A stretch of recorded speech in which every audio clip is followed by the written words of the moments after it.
வணக்கம் நண்பர்களே, இது நம்ம செய்தி சேனல். நான் உங்கள் ஜமால். தமிழக சட்டசபை தேர்தலுக்கான அனல் பறக்கும் பிரச்சாரம் இறுதி கட்டத்தை நெருங்கிட்டு இருக்கிற இந்த நேரத்தில் திருவள்ளூர் மாவட்டத்தில் இருக்கிற 10 தொகுதிகளோட நிலவரம் எப்படி இருக்குன்னு பார்க்கலாம். வீடியோக்குள்ள வாங்க. வெல்கம் டு நம்ம செய்தி சேனல்.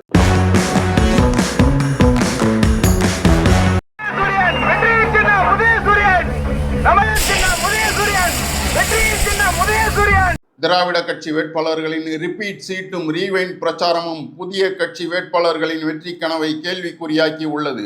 அதென்ன ரிப்பீட் சீட்டும் ரீவைண்ட் பிரச்சாரமும் கேட்குறீங்களா? அப்படியே வீடியோக்குள்ள வாங்க பார்க்கலாம்.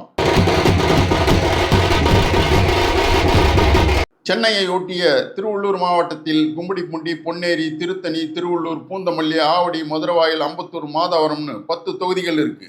இந்த 10 சட்டசபை தொகுதிகளில் 2021 சட்டசபை தேர்தலில் பிஜேபி எதிர்ப்பு அலையால் திமுக கூட்டணியை மொத்தமாக ஜெயிச்சது. 10 தொகுதியில் ஒரே ஒரு தொகுதி கூட்டணி கட்சியான காங்கிரஸுக்கு கிடைச்சது. அந்த ஒரு தொகுதி பொன்னேரி தொகுதி. இந்த முறையும் அதே ஃபார்முலாவைத்தான் திமுக கையாண்டு உள்ளது. ஆனால் அம்பத்தூரில் மட்டும் திமுக வேட்பாளர் மாறி இருக்கார். அதாவது போன முறை எலெக்ஷனில் திமுக வேட்பாளராக ஜோசப் சாமுவேல் இருந்தார். இந்த முறை டாக்டர் பூர்ணிமான் பெண் வேட்பாளர் நிறுத்தப்பட்டிருக்காங்க. மற்றபடி மாதவரம், கும்மிடிப்பூண்டி, திருவள்ளூர், ஆவடி, பூந்தமல்லி, மதுரவாயல்னு 7 தொகுதிகளிலும் கட்சி தலைமையின் நம்பிக்கை காரணமாக சிட்டிங் எம்எல்ஏக்களே மறுபடியும் போட்டியிடுறாங்க. அதே மாதிரி கூட்டணி கட்சியான காங்கிரஸுக்கு இந்த முறையும் பொன்னேரி தொகுதியே ஒதுக்கப்பட்டது. அதில் அந்த கட்சியோட சிட்டிங் எம்எல்ஏவை போட்டியிடுறார். திருத்தணி தொகுதி தேமுதிகவிற்கும், திருவொற்றியூர் தொகுதி மார்க்சிஸ்ட் கம்யூனிஸ்ட் கட்சிக்கும் ஒதுக்கப்பட்டது. அதிமுக கூட்டணியில் மாதாவரம், பொன்னேரி, திருவள்ளூர், திருத்தணி, திருவொற்றியூர், மதுரவாயல்னு 6 தொகுதியிலையும் அந்த கட்சியோட மாஜி எம்எல்ஏக்களும், கும்மிடிப்பூண்டி தொகுதிக்கு மட்டும் புதுமுக வேட்பாளரும் களத்தில் இருக்காங்க.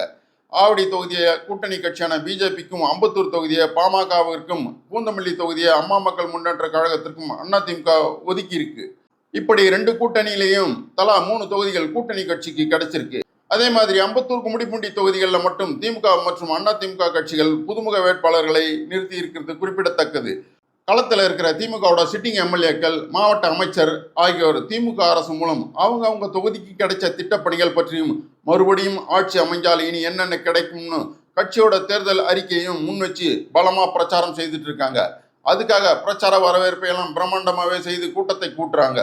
மறுபக்கம் எதிர்கட்சியான அதிமுக வேட்பாளர்களோ ஜெயலலிதா தலைமையிலும், அப்புறம் எடப்பாடி பழனிசாமி அவர்கள் தலைமையிலும் அவங்க கட்சியோட ஆட்சி களத்தில் செய்த வேலைகளை எல்லாம் பட்டியல் போட்டு சொல்லி ஓட்டு கேட்குறாங்க. குறிப்பா இன்னைக்கு இருக்கிற தங்கம் விலையை சொல்லி, அன்னைக்கு அம்மா தாலிக்கு தங்கம் இலவசமாக கொடுத்தாங்க, ஆடு கறவை மாடுகள் எல்லாம் இலவசமாக கொடுத்தாங்க. 2020 கொரோனா காலத்தில் அன்றைய தமிழக முதல்வர் எடப்பாடி பழனிசாமி ஸ்கூல் பசங்களை ஆல் பாஸ் செய்து உத்தரவிட்டார். கொரோனா சிகிச்சைக்கான ஏற்பாடுகள் செய்தது. அப்புறம் இந்த தேர்தல் அறிக்கையில் உள்ள ஹைலைட்டான விஷயங்களை எல்லாம் சொல்லி பிரச்சாரம் பண்ணுறாங்க. திமுக அளவுக்கு அவங்களும் பிரச்சாரத்துக்கு பிரம்மாண்டமான வரவேற்பை எல்லாம் செய்து கூட்டத்தை கூட்டி தங்களுக்கு மக்களிடம் பெரிய அளவில் வரவேற்பு கிடைச்சிருக்குன்னு உற்சாகம் அடைஞ்சிருக்காங்க. அதில் திமுகவின் சிட்டிங் எம்எல்ஏக்கள் மற்றும் அதிமுகவின் முன்னாள் அமைச்சர்களான மாதவரம் மூர்த்தி, மதுரவாயல் பெஞ்சமின், திருவள்ளூர் ரமணா ஆகியோர் மோதும் மாதவரம், மதுரவாயல், திருவள்ளூர் தொகுதிகளில் பிரச்சாரம் ரொம்ப விறுவிறுப்பாக போயிட்டு இருக்கு. இப்படித்தான் திருவள்ளூர் மாவட்டத்தின் தொகுதிகளில் போட்டியிடும் திமுக மற்றும் அதிமுகவை சேர்ந்த ரிப்பீட் வேட்பாளர்கள் அனைவரும் தேர்தல் களத்தில் ரீவைண்ட் பிரச்சாரம் மூலம் மக்களிடம் தங்களுக்கான ஆதரவை திரட்டி வருகின்றனர்.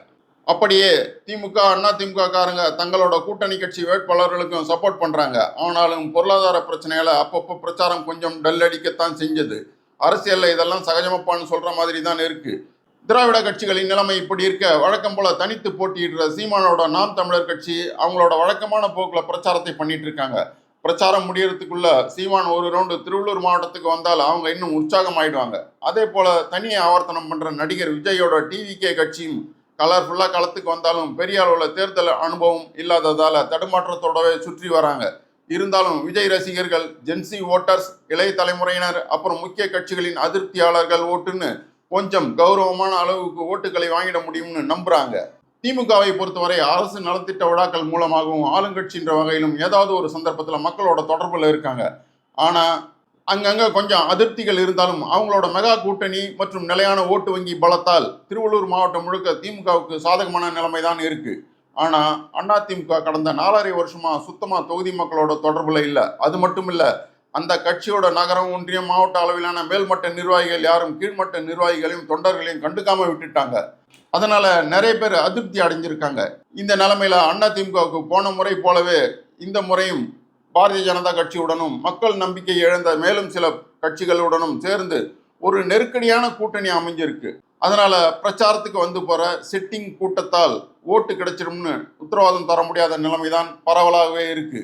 தேர்தல் பிரச்சாரத்துக்கு இன்னும் சில நாட்களே இருக்கிற நிலைமையில தங்களோட அரசியல் பணி, அதுக்கு மேல தங்களோட அனுபவம், இதையெல்லாம் வச்சு ஓட்டு போடுற மக்களை சந்திக்க நம்பிக்கையோட சுற்றி வர வேட்பாளர்களின் வெற்றி வாய்ப்பை உறுதி செய்யும் தேர்தல் நாள் ஏப்ரல் 23 எல்லோரும் ரொம்ப ஆவலோட எதிர்பார்க்கிறோம். நன்றி, வணக்கம்.